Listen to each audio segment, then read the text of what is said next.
Those Were the Days is filmed before a live internet audience.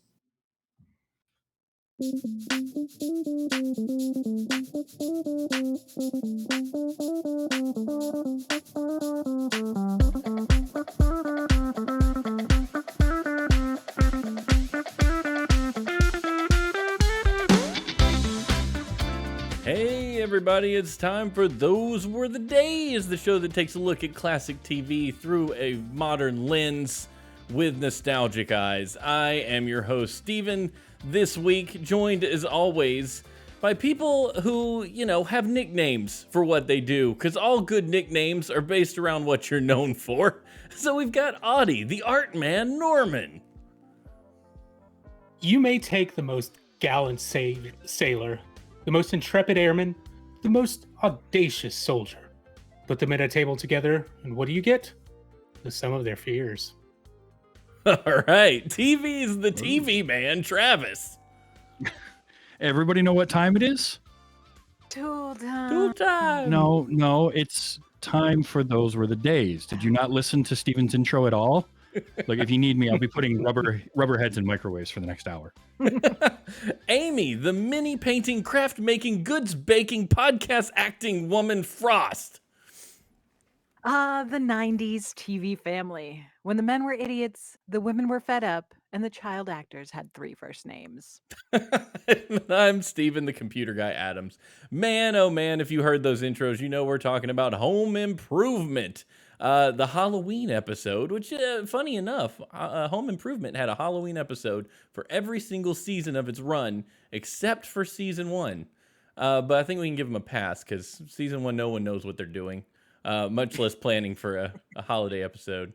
I guess if you're planning to do a show, probably your first season's when you really want to lean on holidays, because it gives you some filler. You're like, we don't know what to make, but we know we want to make a Thanksgiving episode, Yeah. That's the way I see it. Well, you may not know that first season, you may not know when you're actually going to run either. Yeah. Oh, that's true. good. That's a good point. But, I've noticed a theme as I was looking through our spreadsheet of shows that we picked for this holiday. Almost all of them was season something, episode 7. So at this point, I've determined that episode 7 is the Halloween episode for any show ever during its season. That would When make you start in sense. September. Yeah. Mm-hmm. Yeah, start in September, Yep. make it to your 7th episode. It's probably towards the end of October. Yep. And I mean, Mhm. Yep. most of these shows, they're compartmentalized. An episode is not exactly attached to every other episode. So your Halloween episode, you record it, and you're like, we'll move it to another time, or if you get off schedule, what I'm saying, so you could put it in there. You could just be like, just insert it. Well, bam. I mean, Yep. a show like Home Improvement isn't really leaning on its previous episode for story points. It's true. Probably not. Yeah, I mean, how many times did you see a Simpsons Treehouse of Horror episode in the middle of November? Because, it'd be on Fox and the World Series would go long, Yeah. and suddenly they couldn't air it on Halloween or something like that. Yeah. So, And no one cares. We love Halloween episodes. I think at the end of the Exactly. day, that's what we're here for. And we're here to talk about season 6 of Home Improvement, this Halloween episode. But first, as we tend to do, I'd like to know where you guys sit with Home Improvement. This is more recent of a show that I've picked. Usually I'm picking like way back in the day shows. This is a little more in my zone of when I was sitting in the living room watching TV with mom and dad. But where were you, Amy? How did Home Improvement land with you? We definitely watched it because my family, we were a big This Old House family. And so, like, obviously, Al is Norm Abram. And so that was like an auto win for my dad, and like it's like I'm just gonna say I remember it being slightly smarter than it was, but that's okay. But yeah, no, it was definitely a thing in my house. And like I said, like I was a teenager at the time. So Jonathan Taylor Tom JTT baby in the Teen Beat magazine. Yeah, I remember that. It was never my thing though. I was a Will Wheaton girl, so Oh, different okay. taste. My wife was a JTT fan. Oh, I well. learned that watching Home Improvement. So I found out she was really into Jonathan Taylor Thomas and Devin Sawa there for a while, and like some Mhm. other Nick Carter during middle school, There you and I'm like, go. you had a Mhm. type. Like Yeah. that is all the same Yep. person as far as I'm Mhm. concerned. And then like I look at Yeah. myself, I'm like, what? I am nothing like those people. Like what happened? She's like, well, my type changed. It's like I get it. I get it. That's She's fair. not 12 anymore. Yeah, right. It'd be kind of weird if I was still into them, but no, it's Yeah. that's great. And the show was probably smarter to you back then because it's not Yeah. that it was any smarter; it's that maybe you were slightly less smart, and now you've exceeded those smarts, Yeah. Yeah. and here we are. Audie, how about you? Oh, I definitely remember watching it all the time with the fam. Definitely was a staple in our house. So I just remember, yeah, sitting down watching it. I definitely don't remember it being any smarter than what we saw, except for Wilson when he talked. He was the only smart Yeah. one on the show, by design. But yeah, I always loved watching Tim screw something up and grunt. "Rawr." You do that so well. That's so perfect. So, Yeah, I didn't practice that at all. well, you could have fooled me. Clearly not. It's perfect. How about you, Travis? Yeah, Home Improvement was a regular watched show in my house growing up. My mom actually worked for a while for the local ABC affiliate. And so we watched all the ABC shows all the time. And Home Improvement was one that I definitely watched a lot of. It is not any dumber than I remember. I remember it just being this kind of like, and it's Tim Allen's humor. Tim Allen's humor Mhm. plays to that type of stuff. But yeah, I remember watching it. I remember being most uh amazed as the show went on how much the boys grew up and like how they wouldn't change Mhm. the opening credits for a while, and so you'd see episodes and the Mhm. opening credits, they would look so young, and then you're looking at it and like Mark ended up being the tallest one by the end of the Yeah. show, like Big all this old crazy wimpy stuff. kid. Yeah. But yeah, I definitely watched a lot of it, enjoyed it for, for what it was. It was a dumb sitcom and it did that really well. Yeah. Yeah, absolutely. The most recent run in with Home Improvement I had was in probably 2005, 2006, or 7 or 8, something like that. I don't know. I would come home from work. I lived a mile from work, so I would come home to eat lunch, and it was always on. So I'd watch an episode of Home Improvement on TBS and then go back to work. So more than anything, it was like in my mid 20s, I watched this. Even though I watched it when I was, 9 or 10 with my parents, it resonated more, and I laughed so much at all the jokes sitting there eating my McDonald's chicken nuggets before I went back to work. And it was usually the reason I was late because I had to finish the episode. Like it's okay. It was a government job. Nobody was watching. No, don't worry. That's not a myth. That's real life. But yeah. So Home Improvement was a big deal. I remember my dad's name is Tim. So and my dad also does a lot of things that are some would say would be foolish when it Mhm. comes to doing jobs by yourself that you really should be doing with other people. You know, putting holding things up while screwing them in. You really need an extra Yeah. person so you don't hurt yourself. Like that's really not what he Yeah. does. I got to get it done, and no one's here. So rather than wait for somebody, he's very similar to me in that I will do it, sweat, hurt myself, and complain that no one has come to help me. Yeah. They're like, I had to finish making dinner. I don't know what you want. Like, do you want to eat or do you want help? I need help now and I need dinner after. Yeah. So there's like it is a Neanderthal brain that takes over when you're trying to do something mechanical. So I definitely associate with Tim Allen's character in that way. That I've been there. I've been there. I know what that's like to fall through your roof. Um, Mhm. but yeah, so this episode is all about Halloween. So where we pick it up, it's about tailors pranking each other. So I'm not a Halloween prankster. That's never an angle of the tricks half is not something anyone ever really enforced on me. Do you guys do tricks or just like I prank each hate other? I hate No. pranks. I hate pranks so much. Notoriously, there was one April Fool's Day. I was having my breakfast Cheerios, and my mom decided to prank me by telling me that I had eaten half a worm. Like, look in the bowl, right there's the other half. You ate it, and I sobbed the rest of the day. I don't do so like we've talked about this before, right? Like how like a lot of you guys like the awkward humor, you can't do it. Like it's just I can't this episode was very hard to watch. I was like, no, just leave each other alone, please.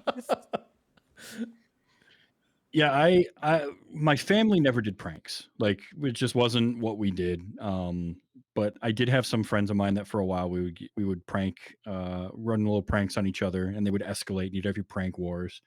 Um, but it never centered around like Halloween or anything. It wasn't anything special. It was just, oh look, Clint left his keys on the table again for like the third day in a row, and he's just wandering about. So we're gonna take his keys and go move his car. We'll take Yeah. it, we'll drive it down the block and leave it there for him. So when he goes to leave, his car is just not there. Like that kind of stuff. They were usually pretty innocuous. Sure. But yeah, never like centered around Halloween or anything like that. Yeah. Yeah, same. Always about the treats, never about the tricks. Bring the treats. Give me the treats. That's what I want. I've never been a pranker. I remember my dad was even like, don't let people mess with your car at your wedding. Just like, don't let them do it because it's annoying. It's awful. No one likes it. It's no fun. Don't let it. So like, I made sure nobody's touching the car. We got to drive that later. And I heard stories about people putting lube all over the windshield, just terrible things. When we got married, I thought my brother-in-law was putting food in the car because it was late at night and we were starving and didn't get any food because we were meat and greeting everybody. No, he got my keys to go put rice in every square inch of my car he possibly could. See, let me tell you, we found rice everywhere, but my car was never moist. Like we never had a problem with water in that car after that. That's for sure. That car came with its own desiccant packet. Yeah, pretty much. See, at least you had a good attitude, and I think that's a good prank is good for both parties. Like something you can laugh at and be like fun, which is where we start with this episode, where it starts with it's tool time. Let's welcome Tim and Al. Who, man, it was good to see Richard Karn, doing the thing. Yeah, I like that guy. He's all right. But yeah, so they both come out and they're going to show you how to strip wallpaper. So Al is about to show you one method, puts his face right next to the drywall and bam, a big rubber face that just comes busting out of there. And I want to believe that that he didn't know that was going to happen. But I'm pretty sure he did because he wasn't scared enough. Even if you know it's going to happen, you don't necessarily know when it's going to happen. Right. And so it's still a jump scare. I couldn't find any trivia on it. I was really hoping to read that oh yeah, that was totally, I had no idea that was going to happen when it did. But it was a good jump, it was a good scare, and a good laugh all around. You got me, whatever.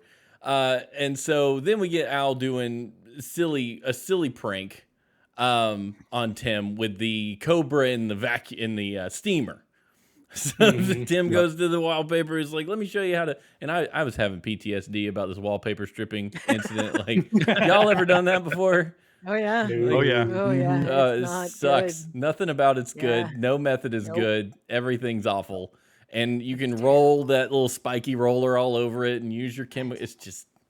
It's nightmare fuel. My grandparents' house. So it was like, this was in like probably the late 90s, early 2000s. And this is like 1965 wallpaper. And they're using like horsehide glue. Like it is not coming down. It's like epoxied on the wall. You're like, it's good. I'm just gonna take the drywall off. Load-bearing wallpaper. It's not good. Load-bearing wallpaper. Never heard that. Yeah, That's no, good. I have friends of mine that have been renovating a house and they're removing the several layers of wallpaper from this house that have been done over the years, and it's over because lath and nobody wants plaster. to take it off. Like, No. just put And it's- put more on. And it's not regular sheetrock walls; it's lath and plaster that they're trying to take this off of. So every so often, they just get like big chunks of plaster that come off with it. It's like, well, we're going to be drywalling over this now. Like it's hell. Some things a 5-gallon bucket of spackle just can't fix. So Tim's like, haha, you got me with the steamer and the Cobra. And then he goes to do his job on the drywall. And bam, there's another skull through there. And then we're off to the races. That was our intro to Tool Time. I got to be honest, I would watch a show like Tool Time if it was on television. Like, easy. You don't even have Sure. to try. Like if HGTV just said we're gonna basically clone Tool Time and make it a real show, I would watch that every day. Because it's more real to me than watching people pretend that they're running into problems on somebody's house and like have to solve them. Whatever. Yeah. Like y'all all The agreed on this weeks ago.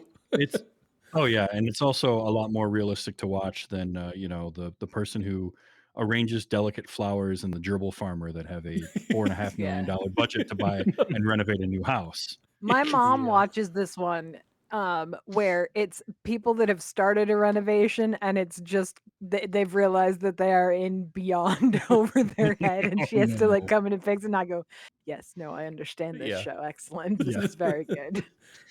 I just thought it was funny watching this and seeing Tool Time. I'm just like, never in a million years would somebody be on a Tool show wearing a necktie. Like, that, Rule number um, one. and Yeah. I'm just like, oh yeah, wait, this is Tim the Toolman Taylor. Duh. Yeah. That's a good point. Neckties and tools do not like you don't want to have a necktie on using your rotary tool. Like you're I gonna feel die. like this should be our official announcement. Like, don't do that. Yeah. Yes. Hey, That's guys. FYI. Hey, kids. Yeah. Knowing is half the battle. I watched I don't remember if it was somebody demonstrating a Dremel and they were like, never wear loose clothing. And somebody was like, why? And they held a t-shirt up and like just turned the Dremel on and it just tightened up. Just gone. You're done. You're choking to death. Are you by yourself? It's over. I'm sorry. Sorry about joy. Yeah. So power tools and loose clothing don't mix. Don't do that. Nope. Not a good idea. I did love in this opening bit on Tool Time. It's the only segment in Tool Time in this episode, but there was almost always a Tool Time segment. Yeah. And I loved Al's reaction to his prank Yeah. because the lame joke and the guy that over laughs at his own joke to me is always a funny bit. And Richard Karn did that better than anybody. Oh, Yeah. He's Yes, like he did. slapping his own knee and doing like the silent laugh. And it's just it's so good. He's such a straight man to Tim, but when he does get the opportunity to do like a good what he thinks is like a great zinger, you just like, I know that kid. And you know what? Bless him. He's great. Just let him do what he does. I also just love that Al is basically the smart one on the show, who knows actually how to do these things. And you said he was based off of This Old House guy? So Norm Abrams, I mean, because that was Norm's job on This Old House, right? He was the guy that knew how to do everything. He also had a woodworking show called New Yankee Workshop. It was a favorite as a kid. I wanted to go to the vocational high school so that I could study woodworking. As a result. And and he always wore the plaid flannel shirt, like 100% of the time. And so it is he had the beard and the whole thing. Like it is very much Norm. I had always thought he was a Bob Vila clone, so that surprises me. I mean, they're kind of the same person, same really. deal. I mean, they did it together, like they were on the. I mean, I like This Old House a lot, so I've learned a lot from This Old House. Great show. Yeah. It's good stuff. We need more things like that. So then we move on to the title of the show, the music and all that stuff, and that was just what a weird theme. There's a lot going on in that music. There is like, I feel like there's like a 30-second period in history in which that theme song could have been made. Like you could probably some musicology could pinpoint like, the exact moment that go, yes, this is the only moment in time in which this could have happened. I feel like we've listened to some old theme songs and I feel like nothing feels more dated than this one. But there was a time for that. Like Seinfeld's got this boop-a-doo, doop-a-doo, but at least that's one instrument. Like whatever's going on in this theme is like there's like saw sounds and like there's. It's like they got the people from Stomp to make the theme song. Yes. But there's still a melody in there that catches you. No, it's that Phil Spector wall of sound approach. It's just like put all the sound effects you can. Somebody got their Casio with all the different samples. And they were just playing. They were going to use them. They paid for the samples. They're going to use the samples. Like, just be glad we only got one at the end. Yeah. Yeah. I mean, that's true. That was, and to be fair, the Tim Allen home improvement dad with the tools, more power shenanigans, that was all based on his stand-up routine, which basically was the primal man just grunting at things.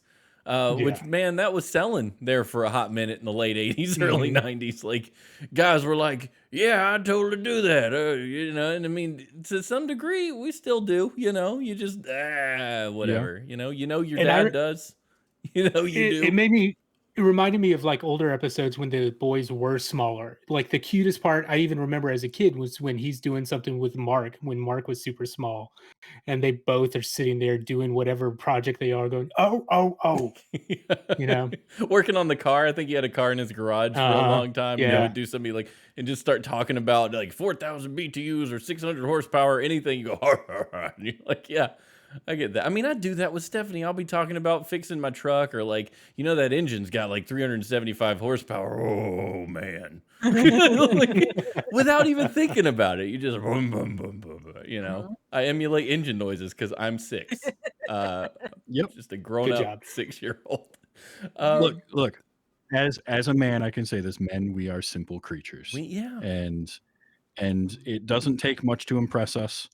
And Tim Allen knew that, and he ran with it, and then he made an entire career out of it. You just leave out the toxic parts, and you still got a decent, innocent, fun 3-inch pipes are cool, man. That's what I'm saying. Simple. It's all right. Just don't be a turd ball while you're enjoying your 3-inch pipes on your truck. Because the show definitely had the sitcom tropes of like the man-child husband and the wife that was put together and keeping the family together and all of that. And in this case, that man-child husband, Tim Allen, he's because it's so close to his stage persona for his stand-up and him just in general that it worked. You really bought that he was like that, and they played into it with stuff like when he comes home and Jill's complaining about the boys doing all these pranks, and he's like, and they did it without me. We were gonna do that. Oh yeah, there's so many good jokes right there at the beginning too. So Jill walks in the next scene, and they're talking about the microwave. I can't remember what the context was because I'm hosting the show, and I boys made barely remember this. dinner. That's right. The boys were making dinner. They were making made dinner. Vegetable lasagna. And I can't believe Jill walked right into that. Yes, in the she microwave, did. boys. Why are you making lasagna in the microwave that you made from scratch? Like if it's frozen lasagna, that's fine. Like go ahead. But you claim that you've made lasagna from scratch and you've put it in the microwave, and you need your mom to check that you put enough cheese. Look, your kids are gonna make you eggs and just like barely cook them. I mean, it's really what's inside. And to Jill, she's a mom, and those are her boys. I don't care if they're 16, 25, or 3. She's gonna treat them basically the same way. Oh, you tried so hard. It's so sweet. However, Jill has been around those boys long enough to know that they're feeding her a line of BS. I was gonna say, we're on season 6 of this show. Come on, Jill. I actually, as I was watching this scene unfold, I thought it was going to unfold where she opens the microwave and isn't scared by it, and like has set something up behind them to freak them out. Like that's what that's actually how I thought things were going. Because I'm in my brain, I'm like, no, it's season 6. Jill knows these kids by now, and she's been around Tim for God knows how long. Like she has to see this coming from 3 blocks away. No. Oh yeah, she knows. Not a clue. But no, she opens the microwave and there's a severed head inside. Not a real one, a fake one. And she gets scared, and it becomes this big thing about they pranked me, blah blah blah. And Tim comes home and says that, and she tells him the story, and he basically they did it without me. Or something. They were going to run over to prank Wilson, and they put goo through his fence. They put some sort of slime through his fence. They didn't invite me. And then I loved this line because it made me laugh pretty hard. When they were talking about the severed head in the microwave, and Tim's trying to calm her down, and he says oh shoot! Oh, severed head, real or otherwise. When the kids put a severed head, real or otherwise, in the microwave, it's a cry for help or something along those lines. And I was like, the real or otherwise really got me. And when Tim looks in the microwave at the severed head, and Mhm. says, "Poke Uh-huh. holes in the severed head before you Yes. nuke it." Man, Yeah. he looks so it looks like a legit "you did this wrong." Such a good dry joke. Um, Yeah. and it's those deliveries that I really, when I see that after so long away from Home Improvement, I come back, I'm like, that's why this show was good. They really had those like dry, goofy husband jokes all figured out. They knew how to deliver, and get an audience to laugh. That worked for me. I know I said, blah, that's good, you know.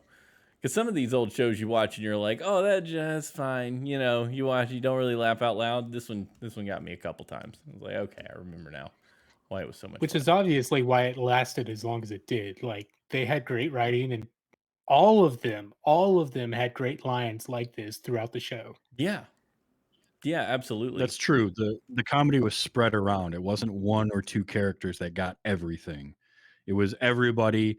It was very much an ensemble thing, and that's what made it work. And that's why it was the number one show for a long time. Like you don't Mhm. that doesn't just happen by accident. It No, might for a short period of time, but to sustain that is something that you have to work at. And yeah, that was a good writers room that really knew. And the cast had great timing.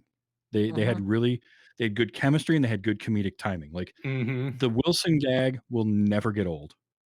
Yeah. And they'd have to get more and more inventive with how they would do it. And it was always great because after a certain amount of Like time, they you're did just like, this episode. yeah, yeah. Mhm. And because this is one of the few times they actually go into Wilson's backyard, like anyone Mhm. else does. Yeah. And to have that, like, it's just, I love that. I love it's a simple gag, but it's so well delivered. And they committed to that bit because Yeah, I because can they used to remember, Mhm. come out they used to come out and do their bows at the end of the show, yep. and And he And he because would this come was out with a live, and he little, would come out with his little little fence. fence, yeah. yep, The only time he didn't so do that good. was the final episode when they did Yeah, their curtain call. He came out without yeah. the fence. That was the only time I Mhm. think he even publicly when they did like press conferences and stuff, Yeah. he'd have his fence on his face. It's so Mhm. good. I think I was reading in the trivia there was one other episode we covered the top half of his face instead of the bottom for some like I don't remember if it was another Halloween episode or what, but he had the top covered. You could see his face for once, but not the whole thing. Nice. Never the whole thing all at once. Mhm. And to have an Never. actor that would commit to that Yeah. is saying something for him because there was another actor that was chosen or that was looked at before, and he found out he wasn't going to be able to show his face. He bowed out. I can't remember who it was. It was a fairly prominent guy. But then this dude, who I wrote down so much, but nothing important that I need to reference. Like, she just have the IMDb up. Like, I'm such a good guy, good at what I do. Come on, man. Um, but yeah, so we basically get to a point where Tim and Jill are like, "We'll get them. Don't worry, we're gonna get the kids back for Mhm. this. This is war. It's time to go to town." So the next scene we get probably one of the reasons I wanted to pick this episode to begin with, a knock at the door, where Larry Hankin shows up. Now, if Mm, you're Mhm. unfamiliar with Larry Hankin, I assure You're you you're not. wrong. Yeah. Yeah. You are most Mhm. definitely familiar with Larry Hankin from numerous roles, none of which you can probably name. The only one that pops into my mind immediately is Home Alone as the cop with the donut. Um, I know him as Mr. Heckles, the downstairs neighbor from Friends. okay, I didn't know oh he That's was yeah. what in I Friends. remember him for the Yeah. most. Yeah. Yeah. Okay, He was a so recurring character. I mentioned this last week. I Yes. remember him distinctly from one role, and I said that you would not get what it was from. He played Ace in the motor pool in the movie Running Scared. And I will never not see him as Ace because he's got like they bring their car in and he's just covered in grease, smoking a cigarette, and he's like, you know, you want to come and go like the wind. You want to be invincible and vulnerable and invisible. And Billy Crystal's like, yeah, and I need it Thursday by 9. And he just looks at his watch. Yeah, it won't be invisible until 5. And they come back and their unmarked police car is now looking like a taxi cab. And he's like, yeah, I got bulletproof plexiglass on the windows. You can't roll them down, but then again, you can't get shot through them either. So that's great. And he's like, this feels like James Bond. Do you have like machine guns behind the headlights? Hey, you want to leave it a couple of more days? Like he's just so nonchalant about it. And it's such a great role. And I will never not see him as that. Like I know he was the fake Kramer in Yeah. Seinfeld. Mhm. Yeah, I think he popped up in Taxi somewhere. I'm Oh, I'm sure sure. at some Yeah. point. Like Probably. he's been in so many things. He's one of those character actors that just shows up everywhere. He's like Stephen Root or Walton Goggins or Mhm. Hmm. Vincent Schiavelli. Like Larry Hankin just shows up everywhere, but he will always be Ace for me anytime I see him, no matter what, no matter how old he looks and how old he gets. Because if you see him now, he's looking his age. Yeah. Like Oh, yeah. he is, Mhm. He but never yeah, looked particularly young, but he's definitely no, looking his age now. There's no, but he never looked particularly young, but all of the old has caught up like Yes. quickly on him. When you start your 20s looking 60, your Yeah. 60s look pretty rough. That's what we're saying. Yes. That's what we're getting at. But yeah, I love the guy. I could watch him eat a hamburger and be enthralled. He's just so good at the path he's chosen. He's amazing at, and I'm glad to see him cast in things. But anyway, he comes in as Clifford Warren, who is what did he say he was a funeral director, and he swung by the house. No, Just he what did didn't he say say? he was a funeral director. He was here for a funeral. He was here for a Yeah. funeral. That's right. And he walks up to the porch and he tells the boys who answer the door for the stranger, which back in the 90s, you're 7. You're old You enough just to did. answer the front door for people, Like now we're like, no, everyone's a murderer. But back then, Mhm. we didn't think everybody was a murderer. So we just like, Not yet. small Not child, until who's that at the special door? episode of Home Improvement. Sure. Yeah. Yeah. The special episode. That's when everything turned. But he comes in, he tells the boys, I used to live at this house and I'd love to come in and have a look around. And he discusses the incident. And the boys are like, what are you talking about? And this part, I love this because Jill and Tim just do the best parent thing that you could possibly do. Just come to the door. Tim's got on a giant chicken head and Jill's got on an egg and her face is sticking through the hole in the egg. Mhm. But Tim is completely covered. And they go to have this conversation with Clifford Warren, air quotes, and they don't take their masks off. No. No. And Tim just is talking to him, and I could see my dad doing this somehow.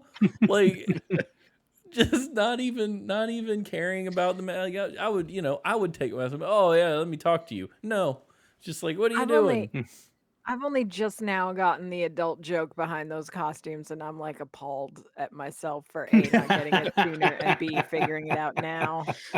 So that's fine. I have a vague Steven idea has a of, yeah, I don't know what that joke yes. was.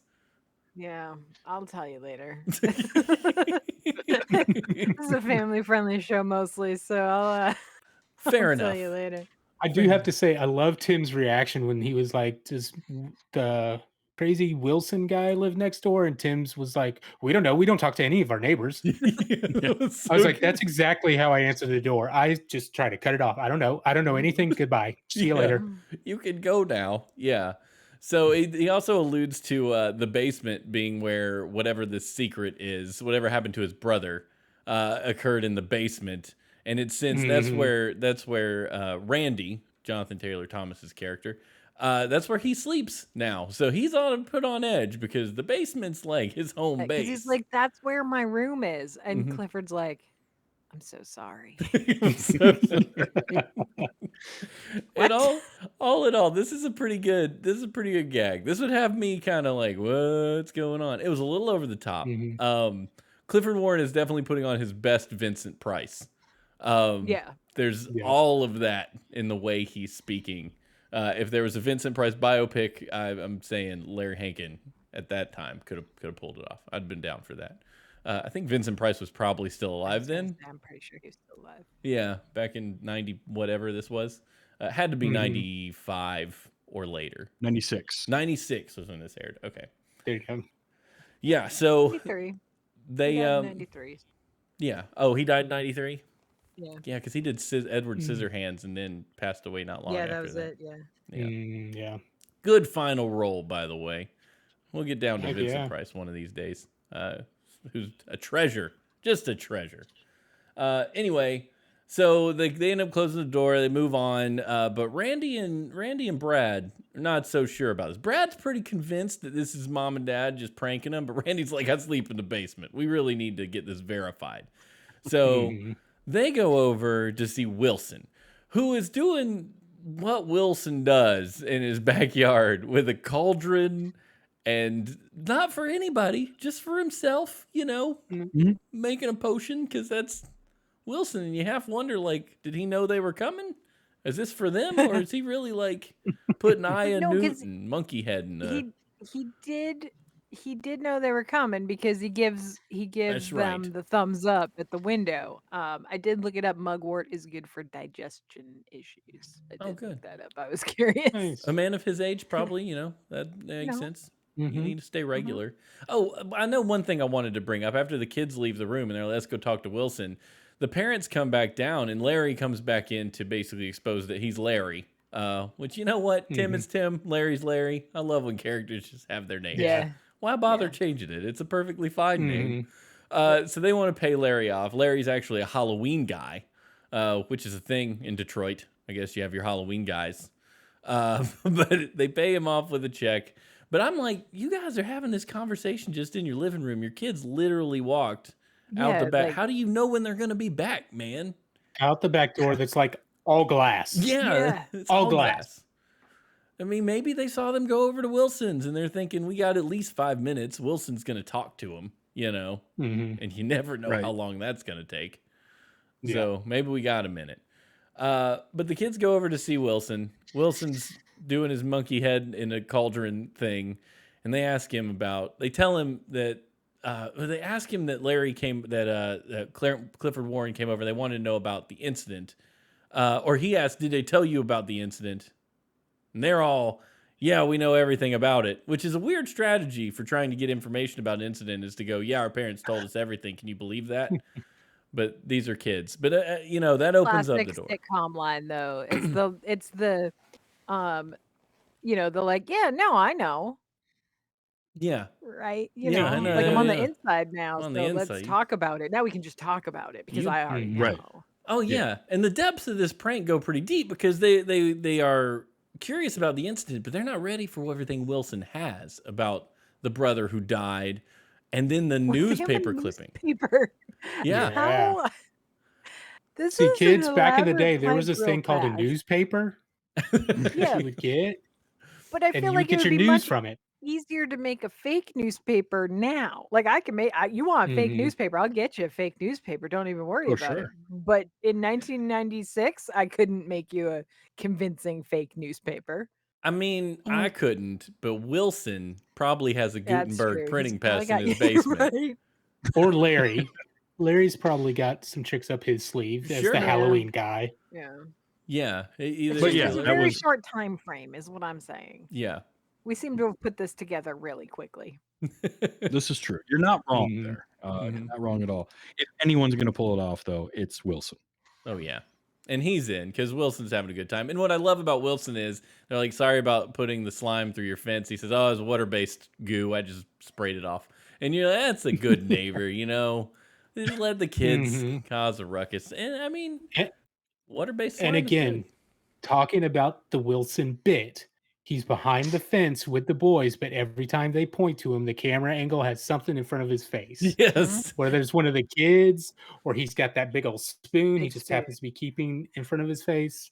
Yes. Yeah, very well done. And this was, like, at this point, you can pause a frame and see Wilson's face, Yeah, sure. But we're talking about, this is the TV in the mid-90s. You don't have TiVo. We're not there yet. No, it's going to be VHS, and so it's going to do the wiggles if you try to pause it. So you're fine. Don't even worry about it. You'll never see him. And if you're going through that much effort, I mean, my goodness, calm down. Just, you can see him. It's all right. But yeah, so we get that. They get the whole thing. They go back home. This is where my notes fall apart, because I was trying to remember all the pieces. They go back home, and Al comes over to talk to them. Al comes over about his party. To pick up the head. To get the head. Yeah, that's right. He lent them the head. He needed the severed head for his party. That's right. That's right. Like, then he ruins the gag by, oh, help me out. Telling them He that it's sees, Larry the Halloween guy. Oh, yeah, okay, he because he saw sees the Larry. picture. That's right. Oh, Mhm. he saw the picture in the newspaper, and then they're like, "Oh, Right. look at that picture of Larry the Halloween guy," and they're like, "Ah, Al really ruined everything." You know, this is the Mhm. first of many Yeah. surprises that he ruins. So he ruins their whole deal, and I kind of felt bad for him at the time. But then they decide, okay, mom and dad are trying to prank us. Now we'll get them back. So Al goes upstairs and knocks on Tim's door when they come out again with masks. Tim's got on, like, it was actually Because kind of Larry creepy. Larry brought in Mhm. some stuff. That's Larry's like, right. I got some stuff. Right. Like, let me, like, this is cheesy, but cheesy's in this year. But if you're not feeling it, let me get you the good stuff out of the van. Oh yeah. And I like Tim's mask, and I like that Tim put in all the effort to tuck the extra part of the mask into his shirt. So he actually looked like he was a burn victim or whatever the devil that thing was. Mhm. Because that was pretty creepy. And then Jill comes wandering out with a big clown mask, like murdery clown. And again, they don't take them off to have the conversation with Al. They just Nope. keep them on.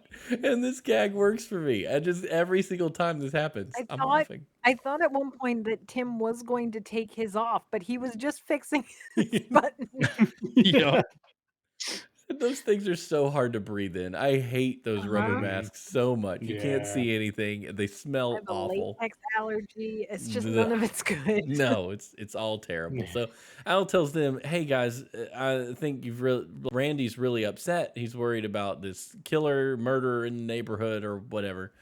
And they're like, and Jill gets immediately upset. Mama Bear jumps on Mhm. board and is like, "Oh no, I told you we went 100% too far." into it. Yeah, she wasn't 100% into it. She's like, "We're gonna prank our own children? Like, Yeah. that doesn't seem great." But she doesn't have a better option, so No, like fine. what is wrong with us? But I'll go along with it because my buffoon husband says this is what you do at Halloween. Even earlier with the Yeah. head thing, he's like, "This is them saying, please, please scare me, mom and dad. I need this." So Mhm. they go down there, and Jill's all worried, and we get a scene of of Al or Brad putting eye drops in Randy's eyes to make him look like he's Yeah. been crying, which would Yep. it'd never work. I mean, come on. No. Maybe if he's a really good actor, but we'll see. But you gotta love the extra joke of like, there, it looks like you're crying. It's like, yeah, it does. You actually poked me in the eye. That was really good. I like that a lot. So Jill gets down there. She's like, "Oh, honey, it was just a joke, blah blah," because he's all upset. And my favorite thing is when she starts apologizing, and Tim goes, "Well, I didn't want to, but your mom did." Immediately tosses her under the bus. Every Uh-huh. time. That got But me before so that, good. how did it get ruined again? Well, that's after that. That was after 'Cause that, right? then 'cause then they're Yeah, yeah, it 'cause was. then they're like, "Oh, it'll be okay." And Al says something about like, "Da da da da Larry." Yeah. Mhm. What do you mean, Larry? I mean, Clifford, right? Clifford? Is that what it was? Yeah, it was Yeah, Yeah. Clifford. Clifford. It's funny that Al says it and Jonathan Taylor Thomas is just like, whoever it was, I'm really scared. Like he Yeah, keeps I'm just going. Larry Clifford, what does whatever it his name matter? is. What does it matter? I'm Larry. just really scared. So he totally they get the jokes ruined. Everybody's ruined. Nobody's scared anymore. We're moving right along. The parents are like, we're gonna go to this party. And Tim's dressed in this. What I would argue that these are the worst of the costumes they picked. I'd rather see them in a chicken because Tim's got full Right. chest, full chest. I mean, we're talking Knight Rider level. Uh, Mhm. we did an episode Yeah. on that. Go back and check that out whenever you're ready. Um, he's got that on, and Jill is an Yeah, angel, but and he they're like, does not let's have party. David Hasselhoff's chest. No, he did not. Look, I No. don't spend a lot of No. time judging men's hairy chests, but I do know It when was a one is brave better than the move. other. What I was gonna say. It was a brave move. Yeah, Mhm. it was Wearing that bold. costume. There's dad chest, and then there's sex symbol chest. You know what I mean? Tim Yeah. Allen's got the dad chest down. So Mhm. he's walking out of the house And with that's the devil. it. Yeah, they're going to the party. Then leaves Brad and Randy home alone on Halloween to do whatever it is they do. They hand out candy, and this was a really good Yep. joke best little bit. This was really fun. The doorbell rings, they open the door, Randy's standing there, and who do we have dressed up but Buzz Lightyear and Simba? He gives a piece of candy to the spaceman and 7 to the adorable lion. And I love the meta of that so much. Tim gets 1 piece of candy and Randy gets a lot of pieces of candy. That tickled me. I don't know.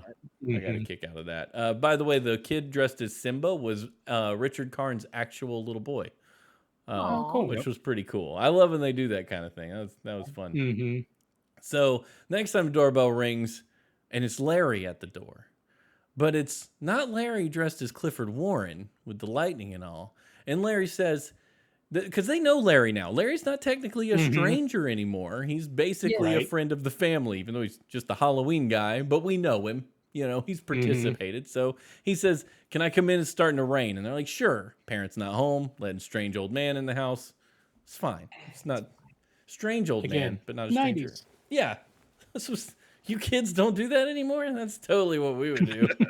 You know, it's fine. There's 2 kids. If there's 1 kid.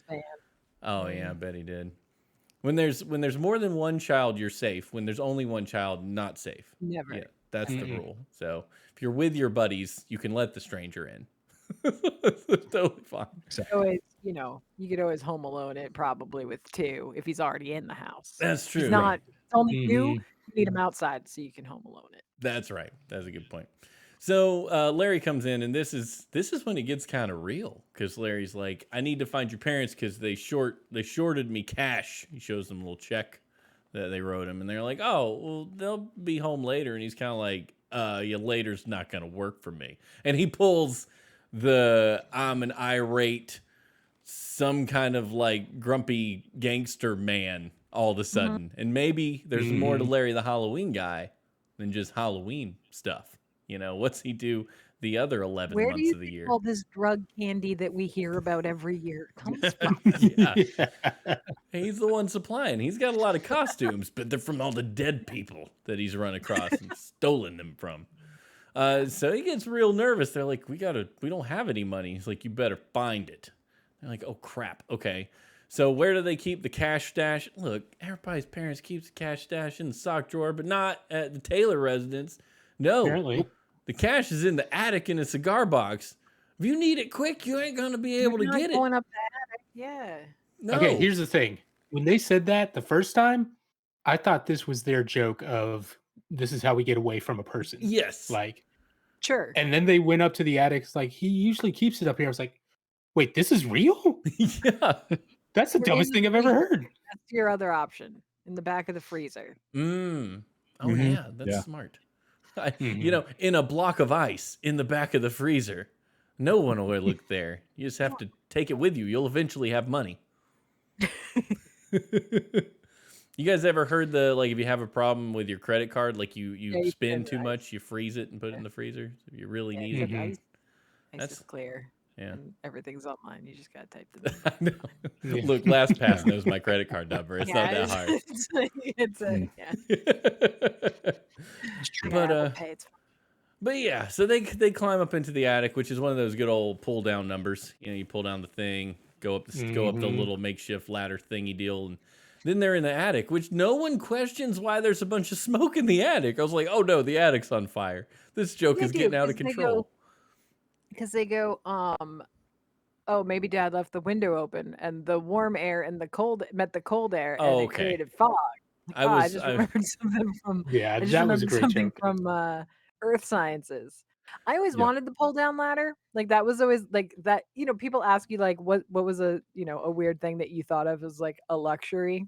Because when I was a kid, the entrance to the attic in our house was like a hatch in one of the closets.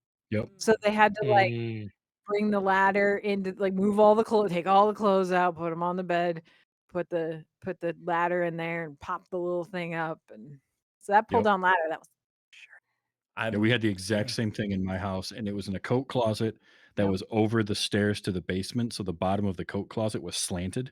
Oh. And And so like it was, you couldn't get a ladder in there. You had to have the ladder outside going up to the hatch. It was messed up. We never went in that attic. Like, what Well, did let me that? tell you Haunted. That attic experience. is haunted. Having that pull down attic with the pull down ladder, I never for a second trusted that to hold my weight ever because it always felt and sounded like it was just about to go. So Oh you yeah, weren't missing much. they're made out of like popsicle sticks. You're not meant for Mhm. real human Yeah. use, and you're carrying your 800-pound Christmas tree up the ladder, like shoving it Yeah. up there. It's like just gotta get it up past the edge, and it'll be fine. Mhm. Like so many injuries are gonna happen. That's funny. Yeah, that does. Considering what you and Travis dealt with, Amy, that does sound like a luxury item. Like I've never Yeah. heard of Yeah. the weird compartment of doom in a closet. So Mhm. I don't know what builders were thinking back then, but it seems like a Yeah. much better option. Yeah. It might kill you, but I always thought columns were a luxury. Like if a house had columns on the outside, that it was a mansion, and that Yeah. is not true. I've been in some now Oh, that I'm older. you can just get those. Yeah, They'll Mhm. just sell them to you. You can just put them in front of your house. just put Yeah. columns up there. And it's fine. Nothing will But stop yeah, you. I always wanted a house with columns. That was the thing. So the attic's full of smoke. They're wandering around in there. It's lightning now. It's getting real Halloweeny, and they find one of the cigar boxes, and they open it, and there's a rat inside. Oh, more scary stuff. And then they go find another cigar box, and they think that's where the money is, and they open it, but behind them, a creaky sound from a big chest, and some light glows out of it, and they're like, "What's that?" And then they hear their parents, Tim's voice, like, "Hey, boys," or something like that. And they look up, and there's two skeletons dressed like their parents. Wah! And they come like running towards them, or shuffling, or rolling, or whatever that movement was towards the kids. And then like Mark pops out of the thing behind him and is like, blah! And they just scare the bejesus, scare the pants off them anyway. And then Mhm. that's the big crescendo, That's the big thing that happens. And the parents come up, Larry comes up and like, "Oh, we got you." Everybody has a good old time. Being glad that they got each other. It's Halloween's over, and then the door shuts behind them. The ladder folds up. Mhm. Yeah. And they're like, "Oh crap, did you do that? Which one of you set that up? Who set that up? Nobody set that up. Oh no, we're stuck now." And Tim's like, "I got this. Just give me a second." Starts banging on it, jumping up and down on it. If you ever seen Christmas Vacation, you can kind of see where this Yeah. is headed.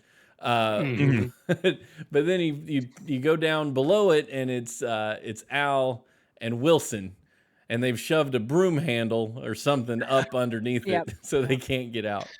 And Al is like, "That'll show him," because he's failed at all of his jokes today, and Well, he's yeah, he's ready got to a get him. Al's got a safe face, right? He's got to Yeah. show that he could do pranks just as good as anybody else. Oh yeah. Mhm. And Wilson's got a bandana on, which allows Wilson to keep his identity. He's in a cowboy suit with a bandana on his face, which I was like, this is so good. It's so good. And Al actually kind of looks like he might look if he did Family Feud, for a few years there, because he's got like Mhm. a sparkly suit and everything. Surprise, Richard Which Karn did do Family Feud for a hot minute. Mm-hmm. yeah. Yeah, which was fine. Richard Karn's fine. But then they just go, "Okay, we've had enough of this." And they take the broom handle away while Tim is still up there stomping on it. And Mhm. they start to leave. And then Tim just barrels through the floor. The ladder breaks. He hits the ground. And I, being the slapstick lover that I am, just loved that so much. Now, there's no way they didn't hear him banging on the ladder hatch. Right. There's no way they couldn't have anticipated that this was exactly what was Mhm. going to happen. Mhm. And they Well, did it anyway. well, Oh, and yeah. he said just before he pulled the thing back, Al was like, we better let him down before Tim does something stupid." And like, really, Al? Really? Yeah. Oh, yeah. He's going to do something stupid. That's the whole point of this show. Mhm. So he falls through the roof, and that's our episode. Roll credits to the Halloween episode. I gotta say, I really enjoyed this. I had a really great time with it. I thought the jokes were great. I thought it was deserving of a show in its sixth season to just to do what it does and do it well. And I think it didn't feel like a lame sitcom. And I think some of No. that owes No. to it having a live audience. For one, there was no like there's always a laugh track to enhance laughs. A lot of times at this stage there was audience laughter and then they would like kind of buff it up a Even, little yeah. bit. Hmm. But I really like that there was a live audience, and I'm starting to think that that's kind of a key to a sitcom feeling good.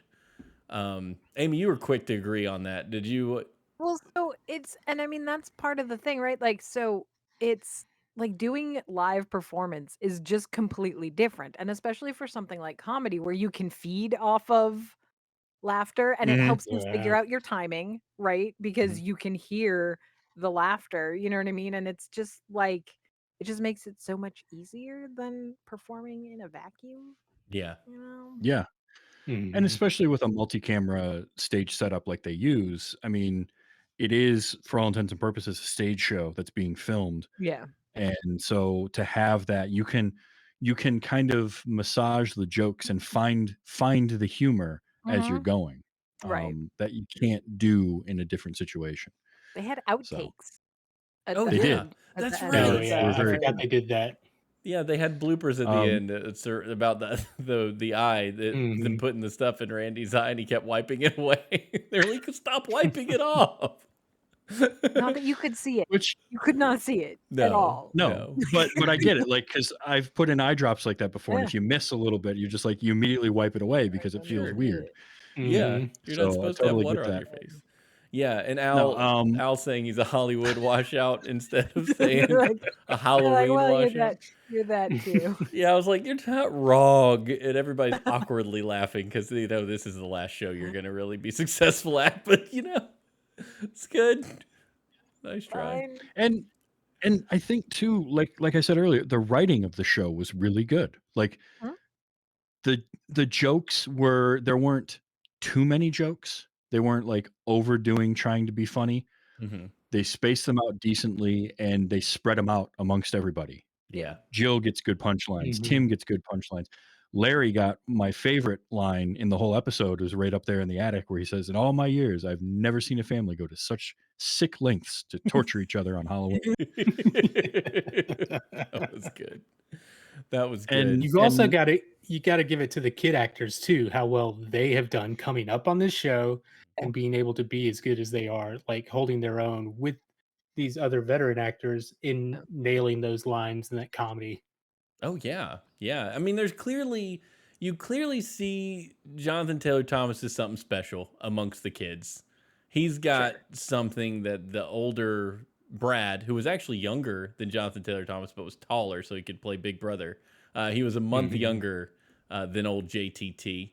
I never liked that kid. I don't know why. He always struck me as a punk, and I never could. Whatever he was didn't resonate with me. I'm like, I don't like that kid. He's a punk kid. Um, JTT was fine, and then Mark was several years younger than both of them.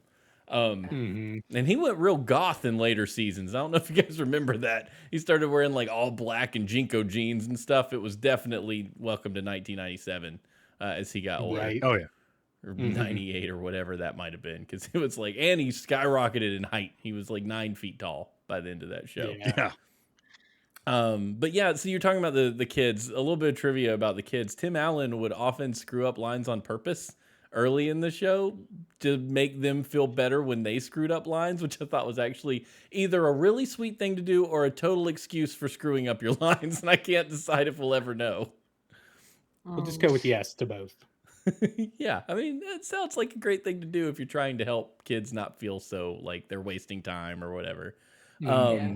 This is the weirdest piece of trivia, and I want you guys to try to imagine the show looking like this. Stephen Tobolowsky was originally set to be Al, but couldn't do it due to a film commitment. And I was sitting there thinking, like, Stephen Tobolowsky, if you're unfamiliar with him, audience, is Wow. Ned Needle Nose Ned the Head, whatever Ryerson from Ned Groundhog Day. Ryerson. Ned Ryerson from Yeah. Groundhog Day that Bill Murray I slugs one of his days. And He wouldn't have been Al. It would have been a totally different character, but I want to see that. that somehow I feel like that somehow makes Tim the competent one, and I don't know how to deal with that. yeah, Now I can It's see Steven Tobolowsky being the older, knowledgeable guy. Like Yeah. Tim, don't you know? yeah. I mean, this would put him around the time of Groundhog Day. So what he is in Groundhog Day is him as a person, you know, in terms of what he would look like. And to me, I just I don't I would think he would be a big scene stealer. Like honestly, Stephen Yeah. Tobolowsky is really fun to It watch. could have been. Do anything. Mhm. And I could see like him standing next to Tim and just your eyes would be on him because he's good. He's really good at everything he does. He's also very tall, Sure, and yeah. Tim Allen is not. So I Mhm. think that also would make a huge difference. Because like Richard Karn and Tim Allen are about the same size. Yeah. Yeah. So I think it works for your better with them as equals, with one being the knowledgeable one and one being Mhm. Tim. Yeah. Yeah. I just thought that was really wild and funny But that's enough. wild. Yeah, Richard Karn actually was an apartment manager when he got this role, and he kept that job for a few months because he thought Stephen Tobolowsky was going to come back and be Al, and Tobolowsky just couldn't. It wouldn't work out. So they're like, "You're on the show permanently." He'd waited till he had a permanent job before he quit being an Yeah. apartment But there's manager. there's a Right lot of there. actors like that. hmm Yeah, I think if the more actors you look at that do TV, you probably find that there is not as much millionaire money flying around for a lot of these actors. Like they're struggling too. They're just working people who have no idea how long the gig is gonna last, and they might be making 10K an episode, but that might be the only job they work, and they only get 4 episodes for a year. That's in LA. And you got to get enough to And get that's in the guild so you can get your insurance and Yeah, yeah, and that's if your show gets picked up. How many Right. pilots do you do Right. where it never even sees the light of day, let Mhm. alone get picked up and go for a while? Which is why you get a lot of actors who will stay with a show probably longer than the show should be on if it's popular because you gotta make that money. Yeah, Like, Right. they need it, and they don't know when they're gonna get. I remember listening to it might have been Kat Dennings on Two Broke Girls or something. Actually, had a roommate, and I was like, "You're on TV and you've got a roommate?" And they're like, "Yeah, these two broke girls are kind of also two broke girls in real life, even though we're on a TV show because we live in Los Angeles, Yeah, and it's that's just the other part of it. impossible to function there." Like, so I think I've heard just about everybody on The Office kept their day job until it got like past the first season and got super popular. So yeah. Oh yeah, you just never know when your next paycheck's gonna come and how big it's gonna be. So it's funny you immediately assume famous people on TV. Most of them are still kind of struggling to get by, even though they're on television. TV money ain't everything it used to be, you know. and like network shows can pay better, but they're more volatile. That's why you see a lot of actors at that time would really latch on to anything syndicated they could get involved with because at least there you knew you were working for that run. They were going to Yeah. make all those episodes. They Mhm. may only make the one season of it, but that was like it's like a guaranteed contract Mm-hmm. because you Yeah. got 20 episodes and maybe it doesn't get picked up for another season, but you've got those as opposed to maybe this pilot works and then I can get picked up. Yeah, Mhm. yeah. So who knows? Got to get It's paid. crazy. But anyway, that is Home Improvement, y'all. That was a fun one. I had a really good time watching that. Y'all would watch it more Home Improvement if given the opportunity. I'm guessing. Oh, sure. Yeah. Yeah. Yeah. Good. Well, that we did it. We made it through that. But next up, you guys are going to be tuning in next week to hear our final episode of Spoopy Time, coming from Amy. Amy, what are we watching next week? All right, so we've had a lot of good spooky episodes so far, but I've chosen a spooky episode from a spooky show because we're doing Bewitched. Yes. Now, as you might imagine, Bewitched had several Halloween themed episodes. And I've chosen one, season 3, episode 7, as we talked about, Twitch or Treat. And I picked this one above the other ones purely because it does have Paul Lind in it. All right. And that is Nice. important. And it immediately is better because of that. Yep. Yeah. So if you go on Just Watch, it's on like Freevee or the Roku channel. It's a bunch of places. You can find it there. Is this a Dick York or Dick Sargent episode of Bewitched? I believe it's a Dick York episode, but now I don't remember. I was a fan I of think Dick I'm- York. The Yeah, I black was it's either too. black and white or color. That's the distinguishing factor between Yeah. Dick York and Dick Sargent. But that's awesome. No, I'm excited about that. It's gonna be great. It's gonna be good. Yep. It's gonna be good. It's going to be great. Well, that's it for the show. Don't forget that you can message us on Twitter at Those Days Show. You can send us emails at thosewerethedayshow@gmail.com. I'm assuming we didn't get anything in the emails, Travis. I don't know why I looked to you. You I just did generally not have it open. did not see anything in the emails. Didn't see much on Twitter either. Nothing in the emails, nothing on the Twitter. That's okay. Maybe home No, improvement. we got a response on the Twitter. We Check did? out Twitter again. Yeah. Did we? I haven't Mhm. looked in the last little bit here. Hold on. Yeah. Nothing to hold- see here, it says. I didn't see anything, but Hold on. maybe I'm Okay. confused. Oh, Twitter's broken. Yes. 'Cause I did see one earlier, but now Twitter's broken. Yeah, Twitter is broken at the moment. Okay. Skeezix I know definitely there was a discussion. Oh, you got it. responded on Twitter. Okay. We talked about digging it, so wanted to give Skeezix a shout out. Okay. Skeezix gets a shout out anyway because he's here, and that's great. Skeezix, Yes. I'm saying he. I shouldn't. I don't. I shouldn't assume. Yeah, the pretty internet sure is it's the G. internet is a mirror. But I'm Mhm. glad you're here. That's what I'm saying. I'm glad you're here. Yes. Yes. So yeah, great. Well, that's it for us, y'all. For Amy, for Audie, for Travis, for me. Make sure you subscribe to the show and tell your friends, and we will catch you next time here on Those Were the Days.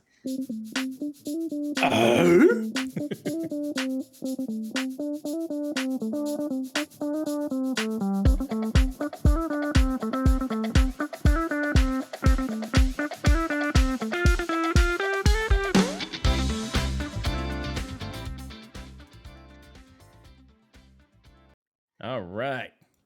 Got any machine guns or ejection seats? Sure, you want to leave it a couple more days?